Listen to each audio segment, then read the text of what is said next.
So your commitment to education is indeed commendable, and I encourage you to continue this noble profession the way you have been doing it all this while.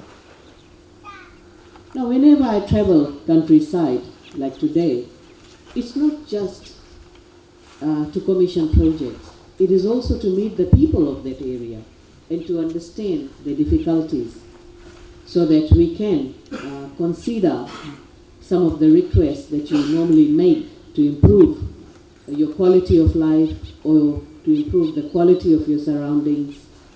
And we can only do that by listening to you and then taking your proposal right up to Ministry of Economy when the budget preparation starts.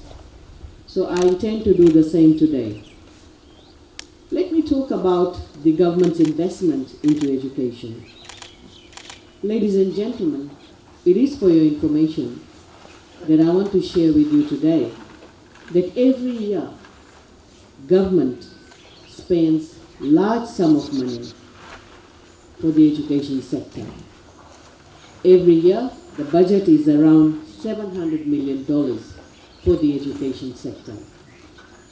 So the government's investment is substantial because we want to provide equal opportunities to all Fijians, regardless of their gender, race, ethnicity, socioeconomic status, or geographic location. This government introduced reforms in the education sector to benefit parents, students, teachers, employers, and school committees. The government gives out free education grants, and free education grant is assisting the school management committees in managing the infrastructure, that is the school itself, and also to improve the teaching and learning environment. Today, we do find schools that are very well resourced. They have computers, they have science models, they have library books, they have charts, they have PMAC items to improve teaching and learning. And we'll continue to do that because the free education grant is divided into 6 parts, and each part is very important for the school management to note and to utilize the funds accordingly. 30% of the free education grant can be used for admin and office management. 20% of the grant can be used for building maintenance and compound, to look after the compound. 10% can be used for PMAC, 10% can be used for buying library books and textbooks, 15% is for the IT and computers, and 15% is for teaching and learning. So you can see we have been trying to ease the burden off the shoulders of the faith-based organization or community-run schools.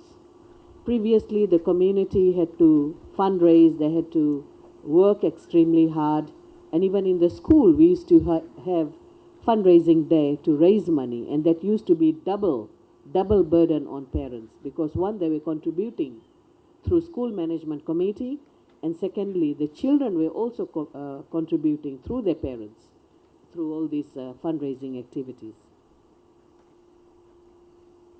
The government not only gave the school free grant to schools, but the government also introduced many other incentives for our children. And this includes free textbooks, free transport assistance, TELs have been introduced, scholarships have been introduced so that our students can continue learning in schools. And similarly, it is also to ease the burden from the parents. This is to ease the financial pressure on the parents. I mean, I'm sure most of us sitting around can recall the days when we all had to pay school fees to our children. If you don't pay school fees to the school principals and the head teachers used to send the children home. And as parents, first thing we had to do was to set aside money that was needed to send our children to school. So if a family had 5 or 6 children, that was a substantial amount of money one had to fork out from their pockets to send their children to school. But no more these days. We don't do that because the government is paying for the tuition fee. The government is paying for the textbooks. The government is providing free transport. So there's a lot of contribution the government is making towards education. I would like to reassure the School Management Committee that we will try and assist as much as we can to improve the school environment.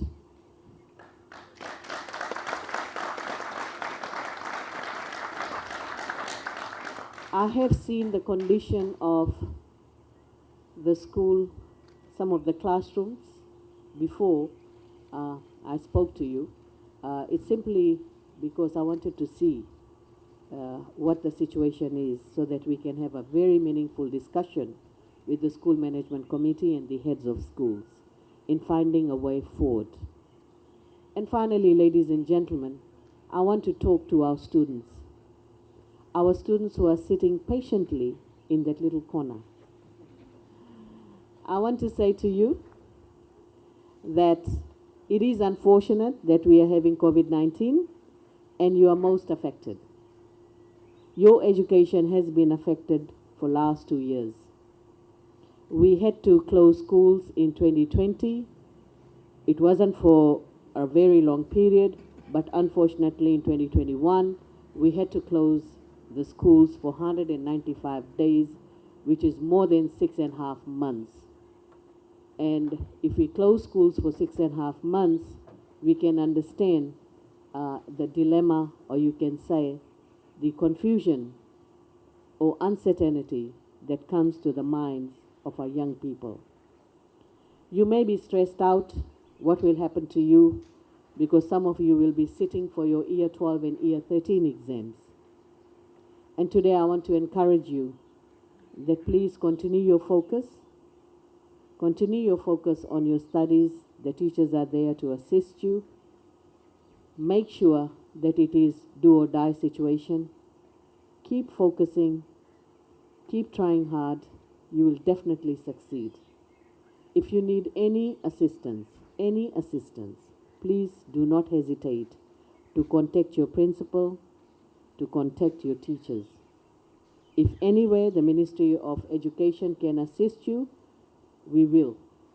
We will definitely assist you.